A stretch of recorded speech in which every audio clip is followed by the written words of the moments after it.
J'ai une histoire lourde, comment m'en sortir? J'ai vécu des choses vraiment pas cool dans l'enfance et aujourd'hui je vois bien que ça a un impact sur ma vie en général et sur ma vie amoureuse en particulier. Bonjour à toutes et à tous. Je suis ravie une fois de plus de vous retrouver pour cette nouvelle vidéo. Si vous ne me connaissez pas encore, je suis Bénédicte Anne, votre love coach depuis la fin des années 80. J'accompagne des hommes, des femmes, des couples même, qui ont galéré en amour parce qu'ils ont eu dans leur vie des traumas, des situations pas cool à vivre, des enfances compliquées et qui malheureusement ont tendance à répéter ce type de situation dans leur vie professionnelle, dans leur vie amicale, dans leur vie de tous les jours et bien sûr dans leur vie amoureuse. Et pour les aider à dépasser ces traumas, je publie au moins 2 vidéos par semaine pour vous donner les bases pour comprendre que ce qui vous arrive ne vient pas du hasard. Si vous ne l'avez pas déjà fait, je vous invite à vous abonner à ma chaîne. Vous trouverez le lien pour vous inscrire ci-dessous et à vous inscrire au webinaire que je vais animer gracieusement bien sûr dimanche 14 mai à 20 h sur le thème de l'intelligence amoureuse et de la quête de l'amour. Que pouvez-vous prendre de cette approche et surtout qu'est-ce qu'il ne faut pas en prendre? Enfin, n'oubliez pas de télécharger ma mini-formation offerte « Attire ton âme sœur et garde-la près de toi ». Le lien pour y accéder est dans la description.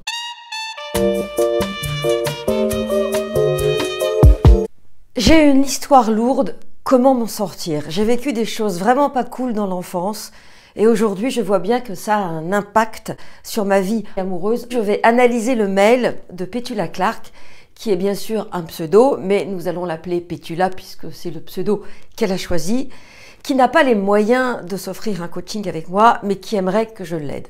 Alors, je vais l'aider, comme je le fais très souvent. Petula nous dit « Mon histoire est assez lourde et je vais essayer d'être la plus brève possible. J'ai 51 ans, aînée d'une fratrie de 4 enfants, moi et une sœur d'un premier mariage, et une sœur et un frère d'un second mariage. Père alcoolique, absent, infidèle. Le beau-père est passif et soumis. Donc alcoolisme et infidélité, ce sont ce que j'appelle les poids que l'on a été programmé pour porter dans sa vie. Moi, Petula, dans un mémorial à ma mère qui a eu un homme qu'elle a aimé probablement, sinon elle n'aurait pas fait 2 enfants avec lui, je vais devoir gérer 2 thématiques autour de l'addiction, l'alcool et la sexualité. Ce qui fait que je risque par la suite, pour honorer ce mémorial, d'attirer des hommes qui sont lourds à porter, peu importe la forme que cela va prendre. Mère dépressive, malheureusement, qui se consolait dans les bras d'autres hommes. Donc là, ce qu'on peut voir, Petula, c'est que l'addiction de votre mère, parce que je considère que la dépression est une forme d'addiction, c'est-à-dire qu'on est accro à son malheur et on a besoin de ce malheur pour se sentir exister. Et comme elle se console avec d'autres hommes, elle tombe dans une seconde addiction qui est évidemment la sexualité. Et là, elle est en miroir avec votre père, visiblement. Et comme par hasard, bingo, vous me dites, elle se console avec les potes de mon père et mon beau-père en fait partie. Justement. Côté maternel, donc là on est dans la lignée des femmes. La grand-mère a été fille-mère à 16 ans, donc ce qui à l'époque était évidemment mal vu. Parce que si Petula a 51 ans aujourd'hui, sa mère a au moins 70 ans. Comme elle est l'aînée, elle a entre 70 et 80, on va dire. Je dirais entre 70 et 75. Et la grand-mère qui a été fille-mère à 16 ans, elle est peut-être encore là. Elle a entre 85 et 90 ans à 5 ans près. Quand on a 90 ans aujourd'hui, même si elle est décédée, elle aurait 90 ans, à 5 ans près toujours, c'est qu'on est né dans les années 30, ce qui fait qu'on a 15 ans à la sortie de la guerre. Et évidemment, après la guerre, et même d'ailleurs longtemps après la guerre, être fille-mère n'était pas quelque chose de facile et on était là risé. Donc on a une grand-mère qui est fille-mère, donc c'est encore quelque chose de lourd à porter. Et comme par hasard, on apprend que le grand-père est, je vous le donne en mille, alcoolique. Toujours du côté maternel. Et il a été marié une première fois. Donc il épouse en seconde noces une fille-mère. On ne sait pas s'il a été veuf, s'il est divorcé, si sa première épouse a disparu, s'il a des enfants. Mais en tout cas, il épouse la grand-mère de Petula. Et il lui fait vivre, évidemment, la lourdeur de son alcoolisme. Exactement comme la mère et probablement comme ce que Petula va vivre par la suite. Côté paternel, pas d'infos puisque père bâtard. Effectivement, ce que je trouve intéressant, c'est que la grand-mère est fille-mère. J'ai imaginé que la mère de Petula était la première née, mais en fait, je n'en sais rien, puisque je ne sais pas si la mère de Petula est celle qui est en lien avec le fait que la grand-mère était fille-mère, ou si c'est l'enfant du grand-père alcoolique qui a épousé la fille-mère. Dans tous les cas, la mère de Petula a été élevée avec un homme alcoolique. Je continue, et là ça se corse. Ma mère a subi des attouchements petites de la part d'un oncle, classique, malheureusement. Elle a une relation ambiguë avec ses frères et m'a avoué avoir toujours eu envie de coucher avec l'un d'entre eux. Bref, avec 3 F, nous dit Pétula. Ce qui est intéressant, c'est que les fantasmes sexuels de la mère de Pétula sont nés très jeunes, se sont cristallisés autour du frère, mais je me demande dans quelle mesure ce n'est pas là qu'il y a eu le début de la consolation. Ma mère est malheureuse, puisqu'elle est fille-mère et qu'elle a épousé un homme alcoolique. Moi, je me console en fantasmant sur mes frères, et plus tard, je vais me consoler avec les hommes. Je verrai peut-être une piste à creuser de ce côté-là. C'est une hypothèse, bien sûr. Pétula nous dit « J'ai vu beaucoup de choses étant gosse, je voulais consoler ma mère ». Donc, consoler ma mère, ça nous donne là, ici, les prémices, les traces, les fondements d'une future posture de sauveuse, ou en tout cas de quelqu'un qui peut absorber beaucoup de choses pas cool. Elle nous le dit, j'ai vu beaucoup de choses. Et j'imagine que c'était pas la petite maison dans la prairie. Pétula nous envoie quelque chose de très violent. J'ai été dépucelée à 12 ans par l'un de ses amants d'un soir. Donc elle parle évidemment d'un amant de sa mère. Et là, 12 ans dépucelés entre guillemets, on a compris qu'il s'agit d'un viol, évidemment. On n'est pas dans l'attouchement, on est dans le viol. L'amant d'un soir étant symboliquement en lien avec l'oncle qui a attouché la mère de Pétula lorsqu'elle était petite. Et tout ça se passe pendant que la mère de Pétula est bourrée et occupée avec un autre, sous-entendu un autre homme. Donc il y a plusieurs hommes à la maison. La mère de Pétula fait son affaire avec l'un d'eux et l'autre abuse Pétula. Waouh! On continue. Pétula nous dit qu'elle a eu des échecs dans sa scolarité. Évidemment, avec tout ce qu'elle a vécu, c'est pas très étonnant. Qu'elle est elle-même enceinte à 18 ans et elle devient elle aussi fille-mère. Donc la grand-mère est enceinte à 16 ans. La mère, on ne sait pas. Mais Pétula est en lien avec la grand-mère fille-mère puisqu'elle est enceinte à 18 ans. À 18 ans, Pétula a des problèmes d'alcool, comme sa mère, comme son père et comme son grand-père maternel. Pétula nous dit qu'elle a toujours connu des hommes caractériels, possessifs et jaloux. Donc là, on a encore une fois les addictions, caractériels, possessifs et jaloux. On va donc mettre tout ça dans le même sac. C'est évidemment le poids d'une présence hyper contrôlante, d'un Caligula, d'un tyran. Ces hommes ne lui imposent pas l'alcool cette fois-ci, semble-t-il, mais ils lui imposent le poids de leur tyrannie. Je vis depuis 24 ans avec un homme dont je n'ai jamais été amoureuse. Nous avons 3 enfants. 24 ans, 3 enfants, il commence à être grand. Cet homme est menteur, manipulateur. Donc là, on se retrouve avec l'image du père, du grand-père, du côté maternel. J'ai découvert sa bisexualité au bout de 10 ans. Donc en général, quand un homme est bisexuel au bout de 10 ans d'un mariage hétéro, c'est qu'en fait, il est vraiment homo. De mon expérience, c'est ce que j'ai souvent entendu. Mais comme il y a la pression sociale, il reste avec son épouse et puis il ne l'assume pas. Encore qu'aujourd'hui, c'est vraiment pas un problème de l'assumer, mais dans certains milieux, avec une certaine éducation, avec une certaine histoire, c'est pour certains hommes impossible. Il me fait des crasses, dit-elle, et je me venge en ayant des aventures de ci, de là. En quête de tendresse et d'amour, nous dit-elle, que je cherche toujours. Elle se venge comme qui? Comme sa mère, qui se console aussi avec des aventures. La seule différence, c'est que Pétula pourrait partir, mais elle ne le fait pas. Donc si elle ne le fait pas, c'est qu'à mon avis, elle n'en a pas les moyens. D'ailleurs, ajoute-t-elle, dépendante affective. La dépendance affective, c'est comme l'alcool, c'est comme la drogue, c'est comme la sexualité, c'est comme le porno, c'est comme la jalousie, c'est comme la dépression, c'est comme le côté caractériel. On met tout ça dans le même sac et on est en lien avec la mère. Maman, je t'aime tellement que ma seule façon d'être en lien avec toi, c'est par l'addiction.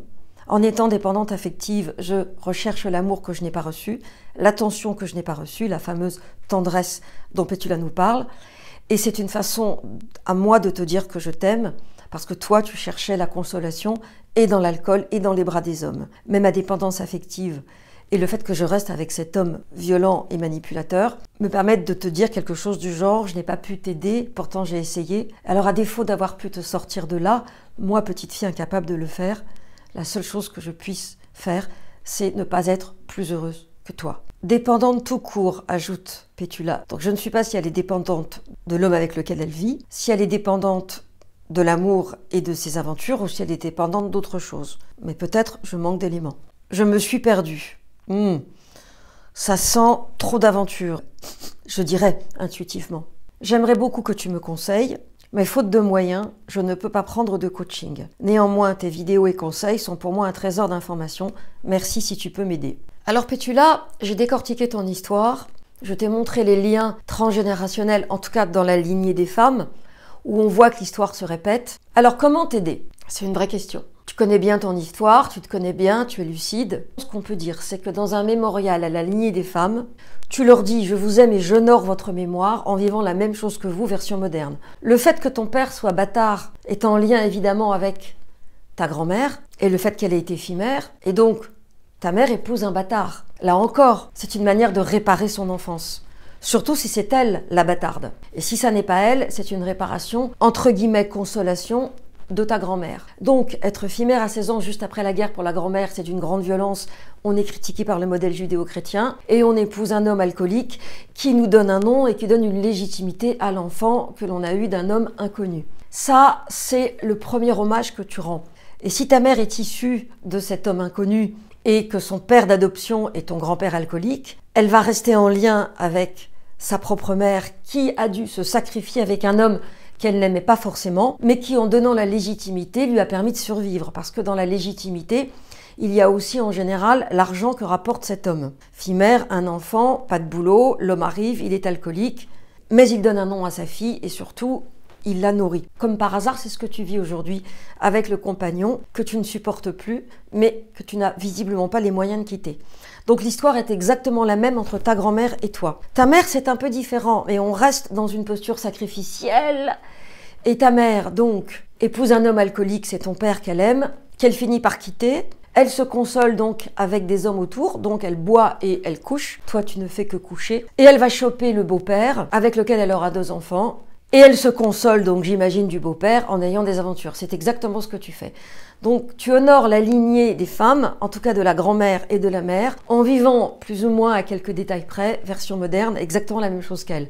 L'addiction, on ne sait pas laquelle, peut-être que chez toi, c'est la quête de l'amour et de la tendresse en passant par le sexe. Il y a le sexe, il y a l'alcool qui est chez ta mère mais pas chez ta grand-mère, mais ta grand-mère le supporte, et ta mère, elle le supporte, mais elle l'est aussi, et il y a toi, qui a beaucoup d'aventures. Dans un monde parfait, il s'agirait de rencontrer celle que tu as été, qui a vécu les choses horribles, et ça commence bien avant ton viol. Il y a tous ces traumas répétitifs liés à l'alcoolisme de ta mère, à sa tristesse, et à ses consolations dont tu as été le témoin, mais il y a aussi le trauma, là, très ponctuel, du coup, du viol. Il s'agirait aussi de rencontrer toutes celles que tu as été qui ont subi de la violence, et qui se sont structurées face au trauma en mettant en place un système de défense qui est quelque chose du type « même pas mal » et beaucoup de consolation pour oublier le « même pas mal ». Je peux pas, là, te coacher comme ça parce que tu n'es pas en face de moi et je n'ai pas tous les éléments. Mais ce qui est certain, c'est que rencontrer toutes celles que tu as été, puis rentrer dans l'enfance de ta mère, puis dans l'enfance de ta grand-mère, nous amènerait sans doute par un travail transgénérationnel que tu n'es pas obligé de faire en constellation, parce qu'aujourd'hui il y a plein d'approches qui te permettent de faire ce travail sans passer par la constelle, mais pourquoi pas une constelle si elle est bien menée, ce qui n'est pas toujours le cas malheureusement. Et probablement si tu pouvais avoir accès à l'enfance de ta grand-mère, tu te rendrais compte que c'est pas par hasard qu'elle a été fille-mère à 16 ans, qu'elle a vécu des choses pas cool, et que la seule façon aujourd'hui pour toi de sortir de ce mécanisme et d'en libérer tes enfants, ce serait probablement de te donner les moyens financier et psychologique de quitter cet homme, puisque tu n'es pas heureuse, puisqu'il est méchant, puisqu'il est pervers, puisqu'il te fait des crasses. Et pour ça, comme je ne connais pas les détails, je ne sais pas si tu as un petit travail, je ne sais pas quel âge ont tes enfants, je ne sais pas quel est ton degré de culpabilité, mais ce que n'ont pas pu faire ta mère et ta grand-mère, peut-être que toi tu pourrais le faire. Et l'idée, c'est de pouvoir le quitter en te faisant aider par des associations si tu es en difficulté. Déjà, j'arrêterai les hommes si tu continues à avoir des aventures parce que chaque fois que tu es dans l'action, tu n'es pas dans l'intériorité, tu es à la périphérie de toi-même, tu es même en dehors de toi-même et tu ne peux pas penser. Tu ne peux pas mettre ton énergie sur ce qui est important, c'est-à-dire te barrer de là, par le biais d'un avocat. Il y a des avocats gratuits que l'on peut consulter dans les mairies le samedi matin. Ça pourrait être l'occasion de savoir comment tu fais. Il y a aussi des avocats qui sont spécialisés dans la perversion.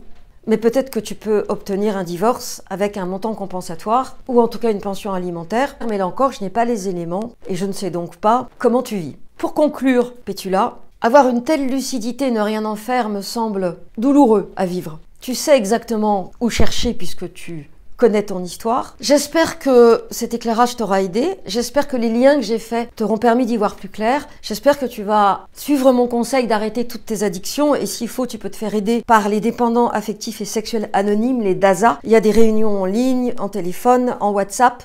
Tu n'es pas obligé d'y aller si tu as un mari qui te suit et qui est possessif et jaloux. Et le fait d'arrêter tes addictions va te permettre évidemment d'avoir plus de lucidité et de clarté. En tout cas, n'hésite pas à m'envoyer un commentaire pour me dire si ça t'a aidé et si un élément que tu ne m'aurais pas donné pourrait faire avancer le schmilblick. Et je te répondrai bien sûr si c'est possible pour moi. Et vous, est-ce que vous avez vécu des histoires pas cool comme celle de Pétula? Est-ce que vous êtes resté dedans comme elle et vous cherchez désespérément à en sortir à 50 ans quand les enfants ont commencé à grandir? Ou est-ce que vous vous êtes sorti de là beaucoup plus tôt? Dites-le moi dans les commentaires, je serai ravie de vous répondre. Merci d'avoir regardé cette vidéo jusqu'au bout, merci de la liker si elle vous a plu, de la partager si vous pensez qu'elle peut aider des personnes de votre environnement. Et à très vite pour une nouvelle vidéo ou un nouvel audio.